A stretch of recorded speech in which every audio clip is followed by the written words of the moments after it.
right, everyone. We're going to start.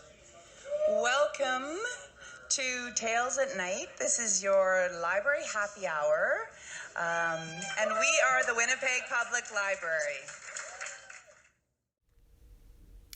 Welcome to Tales at Night, from home.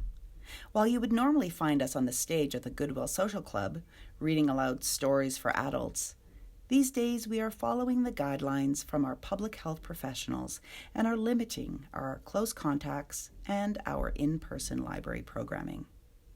We are so happy, though, to still be able to present our Tales at Night storytime program for grown-ups for you to enjoy from the comfort of your own homes, or on the bus, or as you walk outside, or wherever you choose to listen to these stories read aloud just for you. Enjoy. Please note that these stories are written and read aloud for adults and are not recommended for children.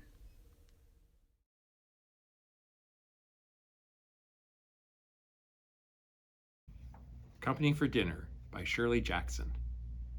Mr. Shapiro came whistling down the street, swinging his briefcase cheerfully. Getting dark early these days, he thought.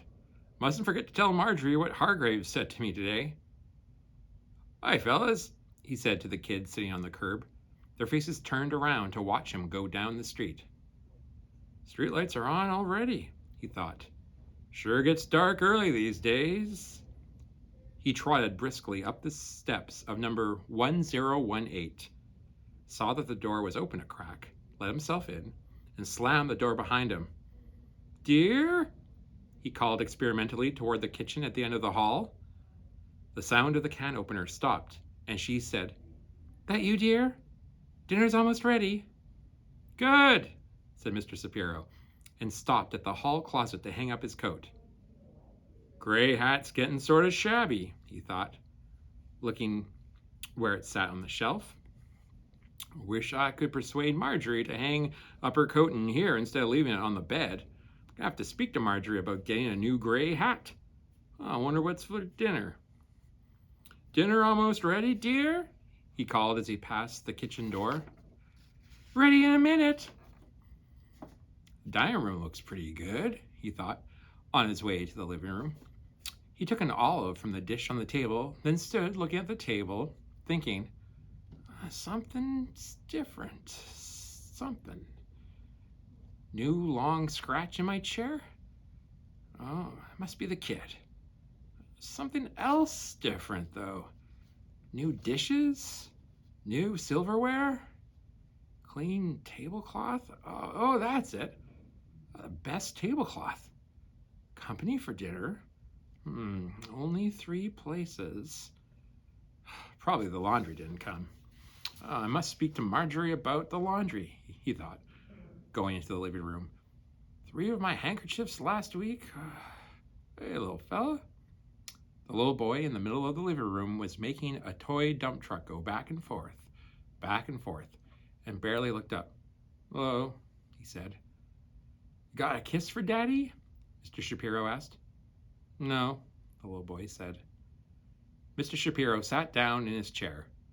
Something wrong, he thought. The whole house was on edge tonight. Pictures a little crooked, chairs not quite in place, carpet a little more faded near the window. The bridge club come today? He thought, no, that's Thursday. The girl came to clean. Dinner almost ready? He called out. Yeah, when's dinner? The little boy yelled. When's dinner, Mom? It'll be on the table in a minute. Meatloaf tonight, the little boy said. Oh, good. Mr. Shapiro replied absently. He was looking at the books on the table next to his chair. There's a copy of They Were Expendable. Must have brought that home from the office, he thought. Must have brought that home a few nights ago and I meant to read it. I ought to read that book tonight. Talking about it at lunch today.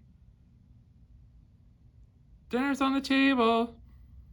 Yay! The little boy shrieked, shooting past Mr. Shapiro, who walked slowly through the dining room. I've got to wash my hands, he explained to the kitchen door. one night in your life you might wash your hands before I... Her voice followed him into the bathroom, and he closed the door gently on it. When he reached the dinner table and pulled back his chair, his eyes fell onto the bowl at his place. Didn't we have tomato soup last night? He asked. He lifted his eyes to the woman at the head of the table, and then turned to the little boy. They were staring at him. The woman rose. I thought you were early tonight, she said blankly. Why, said Mr. Shapiro. He put down his napkin, went over to the hall closet, and took out his coat and his hat. Gray hat looks a little shabby, he thought. The woman and the little boy watched him until the door closed behind him. Mr. Shapiro went swiftly down the steps and then up the steps of number 01016. He let himself in with his key and slammed the door behind him. Dear, he called out, the funniest thing... The sound of the can opener stopped, and she said, That you, dear? Dinner's almost ready. And that was Company for Dinner by Shirley Jackson.